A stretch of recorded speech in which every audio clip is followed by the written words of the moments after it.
What are some other ways to maximize your solo travel experience? Specifically, if you're traveling with a group, this is a little bit more of a safety tip, but helps with a lot of things. So, you're traveling with a large group and you're a solo traveler, and the majority of the group is coupled up or friends groups together.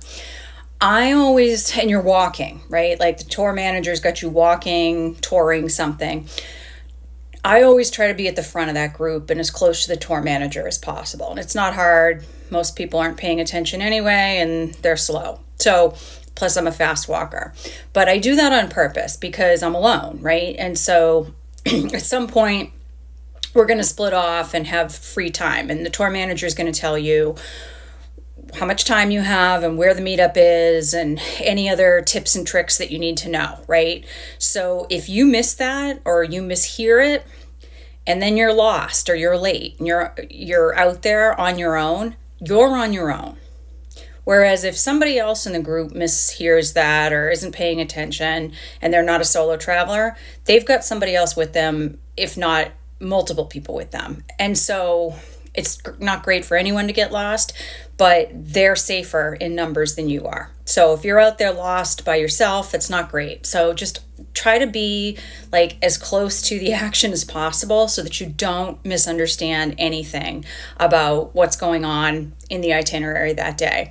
The other thing I like to do is to make sure that like my routine is pretty clear to the tour manager. So for example, if we're supposed to be on a bus at 8:30, I'm usually down there by 8:15. I'm the first person there. And if we're supposed to be at dinner at 6, I'm there at 5:55. Whatever it may be, I'm always early. And I'm trying to establish the pattern. Well, first of all, I'm trying to be respectful to the group by not being late. That's something like you have to, when you're in group travel, you have to understand that you're not just on your vacation, you're on everyone's vacation. And so that's another topic for another time. Being on time is really, really important to everybody in the group. But being early helps establish a pattern so that the tour manager sort of gets to know that about you. They notice everything about everybody. And so they notice, okay, this person, she's always early, never late. And so then heaven forbid something happens, right? I'm lost. I didn't set my alarm, which is not like me, but something happens and I'm not there on time. The tour manager is much more likely to know that something is wrong, because a lot of times what they'll say is if you're not there, they're going to leave without you. And they will leave without the people that have been late 5 times in a row. But for someone like me, they'll usually know that like, okay, something's not right. I need to check in on this person, and they'll take the extra time to make sure you're okay. So that's just something, establish a pattern of reliability, try to be early for everything. The tour manager gets to know that, and then they're looking out for you a little bit more than they might be for people that are traveling together. So that's also just a helpful tip. What do you spend your money on? How do you shop, right? You'll be with a group and there'll be times when the manager tells you which areas to shop in. But then if you're on your own, what do you do? If you don't want to look like a blatant tourist, which like I said in my other video, you will always look like a tourist. There's no way around it. But there's a difference between looking like a naive, easy to scam tourist and one that looks like they're paying attention and is on to you kind of tourist. You want to look like someone that is looking like you know what you're doing, right? You don't want to spend money in souvenir shops. All that stuff is cheap and breakable. You absolutely do not want to buy anything from somebody walking up to you on the street and trying to sell you something, because then you're super easy to scam. It's also probably really cheap.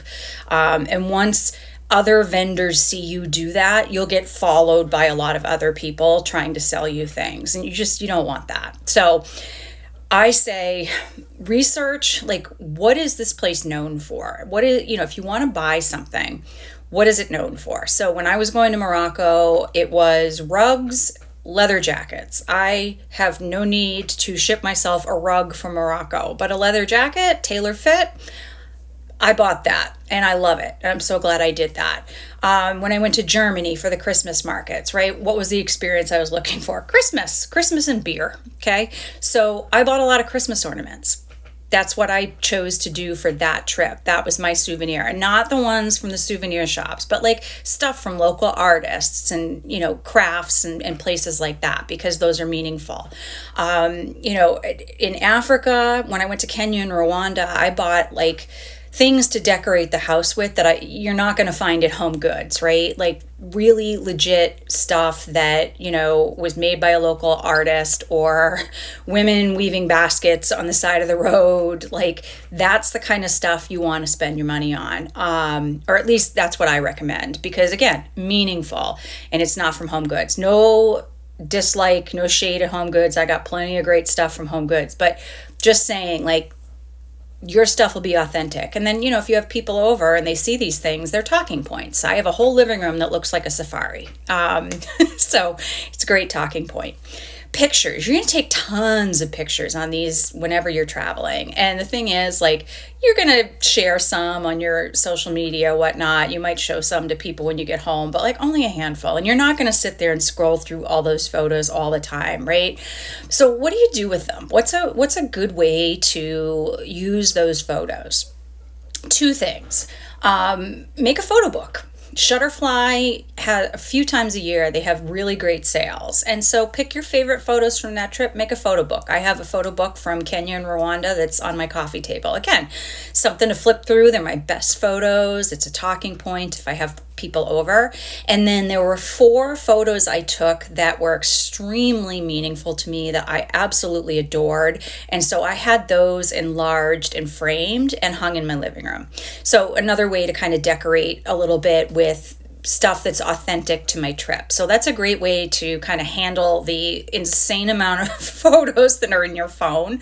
And like most people, also create photo albums within your phone for each trip, and then just kind of move all those photos there. And that way, then if there is something you want to show somebody, when I was on the South Africa trip, people wanted to see my Rwanda trip.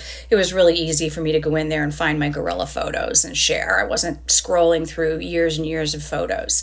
So those are just a few things. And then I would also say experience, like spend your money on experience. Like if you're in a group tour, you've already spent the money, whether you're in a group tour, you're traveling by yourself, you've spent the money for flights, hotels, all that stuff. You may be spending money on museums, or you're on a group tour and everything's included. But there might be some optional tours that you can add on. I would recommend that.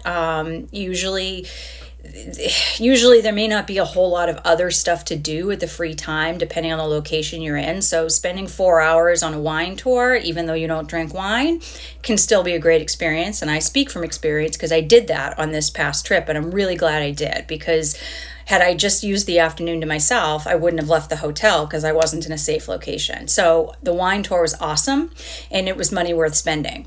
Also, I'm big on spas. I love massages, foot massages, pedicures, you name it.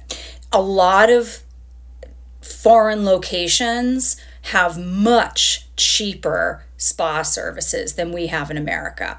So I recommend that. Now, I don't recommend just picking anywhere, because depending on where you are, they can be really shady, scam, those things. You don't want the ones where they're walking up to you on the street trying to hand you a brochure for a massage. You don't want to do that.